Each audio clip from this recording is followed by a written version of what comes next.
At a college reunion, a few drinks turned into a game called the Best Wife Challenge. The rules were simple. Each guy had to call his wife and ask for $100,000 to buy a car. First one to get the money won. I won, obviously. Gideon, we're all jealous of you. Money, freedom, perfect life. Everyone laughed. Nobody brought up the stuff we all knew about, like how Josephine Strickland and I were together 8 years and never got married. Like how she left for grad school overseas and I was the last to find out. I tried to catch her before her flight, got in a car accident instead, blind for 3 months. And through the worst of my depression, it was my friend Brady Campbell who stayed with me, not her. I smiled and let them keep joking. Then I noticed Brady holding his phone so tight his knuckles were white. I'll sit this one out. She's working. She won't pick up. The room went quiet. Everyone knew Brady had been secretly married for 3 years and had a 3-year-old son, and none of us had ever met his wife. I figured she was playing him, so I grabbed his phone and dialed. It connected right away. Then a voice came through the speaker. Josephine's. Honey, I'm picking up our son from school right now. The room died. Nobody said a word. Brady snatched the phone back and hung up. His face was white. He looked like a man with no idea what to say. Then his phone rang again. Whoever it was kept calling, like they were scared something had happened to him. I felt cold all over. I lifted my head slowly. You want to answer it or should I? The other guys jumped in to smooth it over. There's got to be an explanation. Come on, Brady would do anything for you. The guy took a knife for you. We grew up together. Somewhere along the line we became the most important person in each other's life. When a group of street thugs was shaking me down, Brady came for me. Got stabbed 11 times. Almost ended up paralyzed. For a while we didn't know if he'd wake up. I stood there crying, sick with guilt, and he just patted my shoulder like it was nothing. You're my best friend. Nobody's hurting you while I'm around. That friendship, the one I thought would last until we were both dead, was falling apart right in front of me. Everyone kept pushing, so Brady finally picked up. The voice on the other end was the same one I knew, except it had a warmth in it she'd never used with me. Honey, what happened? Why'd you hang up? Where are you? I'll come get you. Nobody defended him after that. They just looked at me. Sympathy from every direction, heavy enough that I couldn't breathe. I stumbled out of the room and doubled over against the wall, dry heaving. Then through the blur,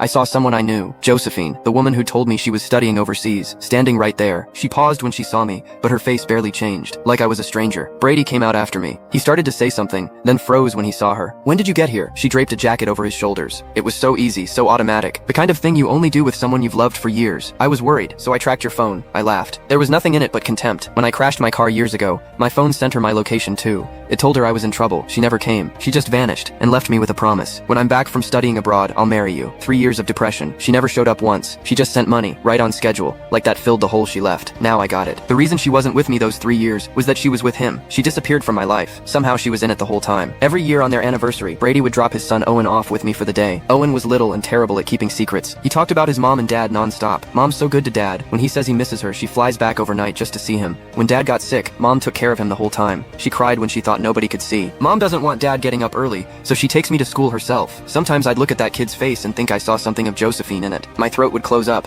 and I'd smile and say, your dad's lucky. I'm jealous he's always had someone. Now that sounds like a joke. The friend who sat by my hospital bed all day while I fought my way through depression